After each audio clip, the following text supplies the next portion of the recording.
Budget দৃষ্টান্তের 16 কলা পূরণ BPL এর পারিশ্রমিক না পেয়ে টুর্নামেন্টের মাঝপথে দেশে ফিরে গেলেন রাজশাহীর কম্পিউটার অ্যানালিস্ট ও সহকারী কোচ নিশ্চয় বিসিবি। বিপিএল এর প্লে অফের রেসে টিকে থাকতে টেবিল টপার রংপুর রাইডার্সের মুখোমুখি হবে চিটাগং কিংস। সন্ধ্যায় উঠতে থাকা ফরচুন বরিশালের প্রতিপক্ষ ঢাকা ক্যাপিটালস।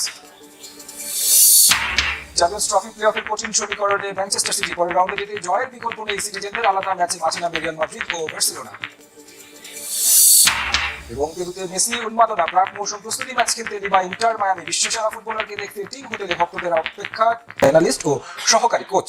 এর আগে ড্রাফট থেকে দলে ফিরিয়ে পাকিস্তানি অলরাউন্ডার সাদ নাসিমকে বিপদে ফেলার অভিযোগ উঠেছে এই ফ্র্যাঞ্চাইজির বিরুদ্ধে। যদিও অদৃশ্য কারণে এসব কিছুর পরেও নিশ্চুপ ক্রিকেট বোর্ড।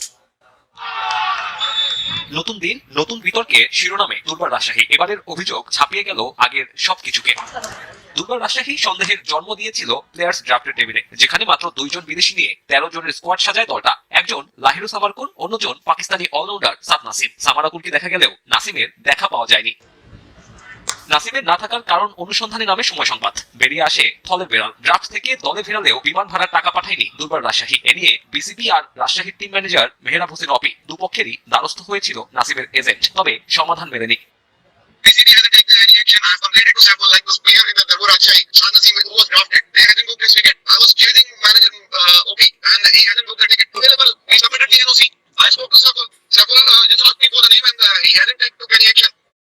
যদিও সাদ নাসিমের জন্য বিমান ভাড়া না পাওয়াটা এক হিসেবে ভালোই হয়েছে, না হলে নিজ খরচে বিপিএল এসে পারিশ্রমিক না নিয়েই দেশে ফেরার বিমানে চড়তে হতো, যেমনটা হয়েছে রাজশাহীর 2 কোচিং স্টাফ সদস্যের সঙ্গে।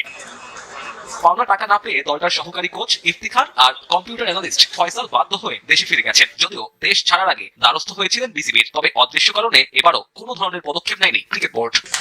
দুর্বার রাজশাহীকে নিয়ে এত সব অভিযোগের পরেও বিসিবির চুপ থাকা রহস্যের জন্ম দিচ্ছে। একের পর এক নিয়ম ভাঙার পরেও কেন এই ফ্রাঞ্চাইজির বিরুদ্ধে কোনো ব্যবস্থা নিচ্ছে না ফারুক আহমেদের বোর্ড, সেই প্রশ্ন উঠছে। রাজশাহী প্লে অফে উঠলে প্রশ্নের ডালপালা বাড়বে। দেখার বিষয় ক্রিকেট বোর্ড আর কতদিন নিজেদের মুখ বন্ধ রাখতে পারে। সাবির মিথুন, সময় সংবাদ, ঢাকা। সমালোচনার মাঝেই দুর্বার রাজশাহী ফ্র্যাঞ্চাইজি দ্বিতীয়বারের মতো বাউন্স হয়েছে ক্রিকেটারদের দেয়া চেক জানিয়ে ফ্র্যাঞ্চাইজিটির উপর অসন্তুষ্ট বিসিবি। যদিও এখনো কঠোর শাস্তির পথে হেঁটে ফ্র্যাঞ্চাইজিকে রাখছে করা নজরদারিতে। সমাধান না হলে প্রয়োজনে লিগ্যাল অ্যাকশনে যাওয়ার কথা জানান পরিচালক নাজমুল আবেদিন ফাহিম। এদিকে এখন পর্যন্ত কোনো অর্থ পাননি দুর্বার রাজশাহী টিম ম্যানেজার মেহরাব হোসেন ওপি, তবু আস্থা রাখছেন মালিক পক্ষের উপর। এই উইকেটের মতো বাউন্স করলে চেক প্রবলেম আছে, আমার করবে না, ঠিক আছে, ইনশাআল্লাহ আমরা সবাই খাবো। লিগ্যাল পেপার করা আছে, লিগ্যাল পেপারই গাইড করবে যে আমাদেরকে কি করতে হবে।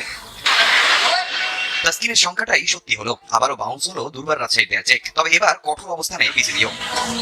আসলে শুরু থেকেই একের পর এক বিতর্কের জন্ম দিয়েছে দুর্বার রাজশাহী, কলঙ্কিত করেছে বিপিএলকে। রাজশাহী ক্রিকেটারদের দেয়া চেক দ্বিতীয়বারের মতো বাউন্স হওয়ায় এদিন জরুরি সবার ডাক বিসিবির। ছিলেন প্রতিটা ফ্র্যাঞ্চাইজি মালিক। রাজশাহী কর্তৃপক্ষের কাছে জানতে চাওয়া হয়েছে কেন কথা রাখছে না তারা। যদিও তাদের কাছ থেকে আবারও মিলেছে আশ্বাস, তবে এবার পুরো বিষয় নজরদারি করছে বিসিবি। দুই একটা ফ্র্যাঞ্চাইজি তাদের পেমেন্ট নিয়ে তাদের যে কমিটমেন্ট ছিল সেগুলি রাখেনি। একটা ছবি দিয়েছে যে কিভাবে সে সেটা করতে চায়, আমরা দেখতে চাই যে সেভাবে সে করতে পারছি কিনা। তাদেরকে আমরা কিছুটা সময় দিয়েছি ওই কমিটমেন্টগুলো ফুলফিল করার জন্য। যেটা আমি বললাম যে আমরা এখন প্রতি মুহূর্তে আমরা ফলো করবো তাদেরকে, তারা তাদের কমিটমেন্টে কতটুকু রাখছে, তাদেরকে যতটুকু সম্ভব প্রেশার রাখার চেষ্টা করা। বিপিএল এর ব্যাংক গ্যারান্টির নীতিমালা উপেক্ষা করে দল দিয়েছিল বিসিবি। যদিও বোর্ডকে কথা দিয়েছিল এমন কাজ করবে না তারা। বেশিরভাগ ফ্র্যাঞ্চাইজি রেখেছে তাদের কথা, তবে এমন ঘটনা বিসিবির কাছে বড় শিক্ষা। এরপর থেকে আরো অনেক চিন্তা ভাবনা করে অনেক প্রফেশনাল সেটা বানাতে চেষ্টা করবো, যেন যা শুধু করার জন্য না।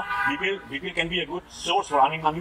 BPL can B a good opportunity আমাদের দেশে ক্রিকেটকে আরো ডেভেলপ করা। আমি যতদিন থাকবো আমার চেষ্টা থাকবে যেন এটা একটা সলিড স্ট্রাকচারের উপরে, ফাউন্ডেশনের উপরে দাঁড়াতে পারে। ক্রিকেটাররা ছাড়াও দুর্বার রাজশাহী টিম ম্যানেজার মেহরাব হোসেন ওপিও পাননি 1 টাকা, তবুও রাখছেন মালিক পক্ষের উপর ভরসা। ধৈর্য ধরতে বলেছেন ক্রিকেটারদেরও। আমি পাইনি অন্তপক্ষে, কিন্তু অন্যান্য প্লেয়াররা প্রথম যেটা 25% কথা ছিল 25% দেওয়া হয়েছে এবং গত পরশু দিন আমাদের 25% পেড চেক দেওয়া হয়েছে। মালিক পক্ষ যেটা আমাকে আশ্বস্ত করেছেন যে আমাকে দিবেন, আমাকে ডেট দেওয়া হয়েছে, সেই ডেটে আছে। কেউ হোটেল লিভ করছেন না, আমরা সকলে হোটেলে আছি, একত্রেই আছি। Let's hope for the best. শেষ ম্যাচে সিলেটকে হারিয়ে প্লে অফের রেসে বেশ ভালোভাবেই টিকে আছে রাজশাহী। যদিও তাকিয়ে থাকতে হবে খুলনা চিটাগং এর ম্যাচের দিকে। প্লে অফের ম্যাচ হবে আরো 4 দিন পর। এই কয়েকদিন হোটেলে শান্তিতে থাকবেন কিনা ক্রিকেটাররা, সেটাই এখন বড় চিন্তা। কারণ এর আগে চট্টগ্রাম পর্বে হোটেল ভাড়া না দেওয়া নিয়ে আলোচনা হয়েছে।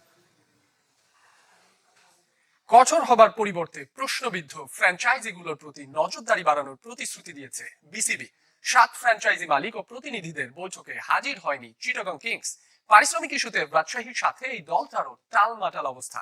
বিপিএল কে নিয়ে অব্যবস্থাপনার দায় স্বীকার করেছে বিসিবি। দলগুলোর অবস্থা বিবেচনায় লভ্যাংশের ভাগ দেওয়ার সংস্কৃতি এবার থেকেই চালু করতে চায়। নানা ইস্যু, হাজারো অভিযোগ, ক্রিকেটার ফ্র্যাঞ্চাইজি বোর্ড, 3 পক্ষে জর্জরিত বিপিএল। সমস্যার বরফ গলাতে 7 ফ্র্যাঞ্চাইজি মালিকের সাথে বৈঠকে বসেছিল গভর্নিং কাউন্সিল। আমন্ত্রণে সাড়া দেয়নি চিটাগং কিংস। পারিশ্রমিক ইস্যুতে রাজশাহীর সাথে এই দলটারও টালমাটাল অবস্থা।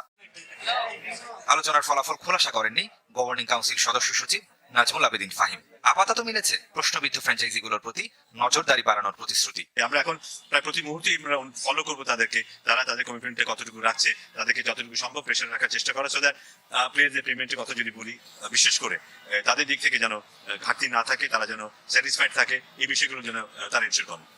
বিপিএল কে নিয়ে দেশে বিদেশে বইছে সমালোচনার ঝড়, দায় এড়াতে চায় না বিসিবি। হয়তো আমরা আরো কিছুটা ভিন্নভাবে জিনিসগুলো দেখতে পারতাম, বাট যে ঘটনাগুলো ঘটেছে তার কিছু কিছু কিন্তু একেবারেই আনএক্সপেক্টেড ছিল, এটা আমরা মোটেই আশা করিনি। কিন্তু বাট এটা হ্যাভিং সেড দ্যাট, বাট দায়টা আমাদের নিতেই হবে। জাতীয় দলের ক্রিকেটার পারভেজ হোসেন ইমনকে নিয়ে চিটাগং কর্ণধার সামির কাদের চৌধুরীর বক্তব্যে বিব্রত বোর্ড। এটা আমরা মোটেই ভালোভাবে নেইনি, অফকোর্স, কারণ আমাদের একজন জাতীয় দলের খেলোয়াড় এরকম একটা বিহেভিয়ার ফেস করতে হবে, এটা আমরা কখনোই চাই না। তবে রাজশাহী চিটাগংকে বাদ দিয়ে বাকিদের কার্যক্রমে সন্তুষ্ট গভর্নিং কাউন্সিল। দলগুলোর অবস্থা বিবেচনায় লভ্যাংশের ভাগ দেওয়ার সংস্কৃতি চালু করতে চায় এবার। যে কোনো পরিমাণই হোক না কেন, আমরা এটা শুরু করতে চাই যে গিভ এ মেসেজ যে আমরা তাদের সাথে আছি। এটা যদি সম্ভব হয়, এটা অবশ্যই হবে। 7 বছরে তো আসলে ওভাবে করে আমাদেরকে কোনো সময় ডাকা হয় না। ভেরি হ্যাপি যে ওনারা ডেকেছে। ইট ওয়াজ আ নর্মাল ডিসকাশন, বিপিএল কে কিভাবে করে ইমপ্রুভ করা যায়, কিভাবে করে ভালো করা যায়, এতটুকুই আমাদের চেষ্টা ছিল। সঙ্গে বাড়ছে প্রাইজ মানিও। 50 লাখ বেড়ে চ্যাম্পিয়ন 2.5 কোটি আর রানার্স আপ দল পাবে 1.5 কোটি টাকা। প্লে-অফের বাকি দুদলও প্রথমবারের মতো এবার অর্থ পুরস্কার পাচ্ছে। একটু যেন আড়ালে তাসকিন আহমেদের মতো দুর্বার পারফরমারের কারণেই হয়তো, যেখানে তাসকিন কাউকে পাত্তাই দিচ্ছেন না, এক ম্যাচে 7 উইকেটই তার প্রমাণ, সেখানে মুস্তাফিজের 10 ম্যাচে 9 উইকেট নজরে আসবে কিভাবে? তবুও মুস্তাফিজ আছেন অন্য সময়ের মতোই, তাকে ভুলে গেলে চলবে না। মুস্তাফিজ আইপিএল এ দল পাননি পিএসএল এও। এই সব দল না পাওয়ার খবর শুনে আপনি মনে করতে পারেন দ্য ফ্রিজ বোধহয় হারিয়েই গেছে, দ্য ফ্রিজের সময় বোধহয় শেষ, কিন্তু তেমনটা কিছু না। পুরো ক্যারিয়ার জুড়েই উত্থান পতনের মধ্য দিয়ে গেছেন। সাফল্যের আকাশ যেমন ছুঁয়েছেন, তেমনি মাটিতে নামতেও সময় নেননি, তবে করে রেখেছেন নিজেকে, যেখানে আপনি তাকে কখনোই অঙ্কের বাইরে রাখতে পারবেন না, হিসেবের বাইরে রাখা সম্ভব না। মুস্তাফিজ উইকেট তেমন পাননি, তবে বোলিং করেছেন 8-এর কম ইকোনমিতে। সিলেটের ছোট মাঠ যেমন ছিল তেমন ছিল চট্টগ্রামের ব্যাটিং উইকেট, ঢাকার উইকেটও এখন ব্যাটিং ফ্রেন্ডলি। সুতরাং দ্য ফ্রিজ স্বরূপে না থাকলেও খুব একটা খারাপ করেছেন তেমনটা বলার উপায় নাই। যেমনটা শুনছিলেন আইপিএল এ মুস্তাফিজ নাই, কিন্তু আইপিএল এর ফ্র্যাঞ্চাইজি গুলো কি মুস্তাফিজকে মিস করবে না? হয়তো করবে। ঘন্টায় ঘন্টায় পোস্ট, মিনিটে মিনিটে ফেসবুক, সোশ্যাল মিডিয়া জুড়ে শুধুই মুস্তাফিজুর রহমান, লাইক, কমেন্ট, শেয়ারের বন্যা। সবকিছুর অভাব তো পড়বেই, সাথে মুস্তাফিজের সেই পারফরমেন্স যখন দরকার তখন সেটাই ডেলিভার করা। মুস্তাফিজ পুরো ক্যারিয়ার জুড়েই ছিলেন আন্ডাররেটেড, অন্তত দেশের বাইরের ফ্র্যাঞ্চাইজি লিগগুলোতে। অনেক ভালোর পর একটা ম্যাচ খারাপ হলেই বাদ পড়েছেন, হয়তো বাংলাদেশি বলেই। যখন সবাই বলে মুস্তাফিজ হারিয়ে গেছেন, তখন মুস্তাফিজ আবার ফিরে আসেন, বোঝান তার আগমন হারিয়ে যাওয়ার জন্য নয়, বরং বারবার মনে করিয়ে দেওয়া তিনিও পারেন, বাংলাদেশি কোনো পেসারও পারেন।